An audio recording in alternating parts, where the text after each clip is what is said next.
আজকে আমরা মূলত প্রেস ক্লাবের ম্যানেজিং কমিটি এবং জেনারেল বডিতে আলোচনা হয়েছে সিদ্ধান্ত অনুযায়ী আজকে আমরা রাজ্য পুলিশের মহানির্দেশক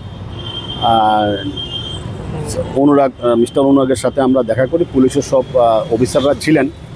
তো আমাদের বিভিন্ন কয়েকটা পয়েন্ট নিয়ে আলোচনা করেছি। মূলত প্রথম পয়েন্ট যেটা ছিল সেটা হলো সাংবাদিকদের নিরাপত্তা এবং বিভিন্ন জায়গার যে আক্রমণ হচ্ছে, আসামিদের যে গ্রেপ্তারের ক্ষেত্রে যে পুলিশের ভূমিকাটা এ নিয়ে বিস্তারিত আলোচনা হয়েছে, যে যাতে কোনো চাপের মুখে না থাকে এবং যাতে সবাইকে গ্রেপ্তার করা হয় এবং আইনের আওতায় এনে সময় মতন চার্জশিট দিয়ে যাতে বিচার করা হয়, এটা ছিল এক নম্বর। তারপর ছিল প্রেস্টিগারের অপব্যবহার, কিভাবে প্রেস্টিগারের অপব্যবহার হচ্ছে এগুলো যাতে ইমিডিয়েট বন্ধ করা হয়। আরেকটা ছিল প্রেস জ্যাকেট অনেক দিন হয়েছে আমাদের দিয়েছে, আরেক দফা যাতে প্রেস জ্যাকেট সব সিজনে ব্যবহার করার মতো একটু প্রেস জ্যাকেট যাতে পুলিশ তৈরি করে দেয়, এ ব্যাপারে কথা হয়েছে।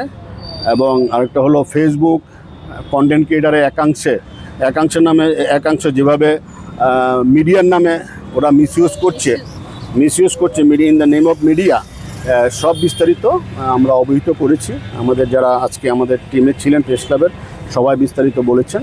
এবং মিস্টার অনুরাগ ডিজিপি রাজ্য পুলিশ উনি আশ্বাস দিয়েছেন যে আমরা যতগুলো পয়েন্ট তুলেছি উনি ব্যবস্থা গ্রহণ করবেন।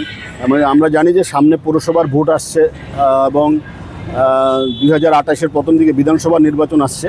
সাংবাদিকরা যাতে ফ্রিলি মুভমেন্ট করতে পারে সারা রাজ্যে, ট্রাইবেল বেল্ট, বাঙালি বেল্ট, সব বেল্টে, এই ব্যাপারে যাতে প্রয়োজনীয় ব্যবস্থা গ্রহণ করা হয় এবং যে একটা সার্কুলার যাতে পুলিশ মহল থেকে দেওয়া হয় সাংবাদিকদের নিরাপত্তার বিষয়গুলো নিয়ে, এর বিস্তারিত আমরা কথা বলেছি। এবং উনি মনোযোগ দিয়ে শুনেছেন। উনি বলেছেন যে সাংবাদিকদের নিরাপত্তা যাতে সুনিশ্চিত করা হয়, সুনিশ্চিত থাকে এবং এই বিষয়টি উনি প্রয়োজনীয় পদক্ষেপ গ্রহণ করবেন।